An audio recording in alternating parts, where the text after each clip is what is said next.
Tahukah anda mengenai tragedi berdarah Kampung Budu, Benta Pahang yang pernah dibakar British? Di Kampung Budu inilah, British pernah membakar satu kampung dan beratus penduduknya terkorban. Peristiwa yang berlaku ketika bulan Ramadan pada Mei 1892 itu menyaksikan kira-kira 300 penduduk Kampung Budu terkorban setelah kampung mereka dibakar oleh tentera British yang ketika itu ditentang oleh pejuang-pejuang Melayu seperti Tok Gajah, Mat Kilau, Datuk Bahaman dan pengikut mereka. Pasukan Tok Gajah pada waktu itu bersiap siaga membina kubu pertahanan di sekeliling kampung bagi menyekat kemarahan tentera upahan British. Residen Inggeris ketika itu telah menggerakkan kira-kira 400 polis tambahan dari Rayop yang telah meningkatkan ketumbukan pasukan tentera British di Kuala Lipis menjadi hampir 2,000 orang yang terdiri daripada tentera upahan berketurunan Sikh dan Gurkha. Pembinaan lapisan kubu dan parit dikaji dengan begitu teliti oleh pasukan Tok Gajah dengan mengambil kira kedudukan topografi seperti bukit dan paya sebagai elemen untuk pembinaan kawasan pertahanan tersebut, sementara sumber air dari sungai-sungai berdekatan.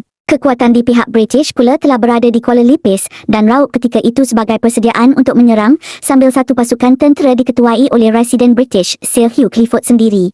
Serangan pada awal bulan Ramadan dan tempoh itu sememangnya dirancang kerana mempercayai pahlawan Melayu yang menentang mereka akan lemah. Walau bagaimanapun percubaan tentera upahan British selama 2 minggu untuk melemahkan dan menawan pasukan penentang Tok Gajah gagal. Ini berikutan pelbagai jerangkap sama yang digunakan untuk menyerang hendap telah dipasang oleh pahlawan Melayu ketika itu. Antara jerangkap sama yang digunakan ialah jerangkap sama yang menggunakan katak puru dilumur dengan cili burung serta dibaling ke arah kemah-kemah askar-askar itu. Ini membuatkan tentera upahan British menerima pelbagai tekanan dalam usaha mereka menewaskan pasukan Tok Gajah. Sementara laluan perahu di sungai juga seringkali diterbalikkan oleh rintangan rotan mana yang dijadikan jerangkap sehingga menyukarkan tentera-tentera tersebut.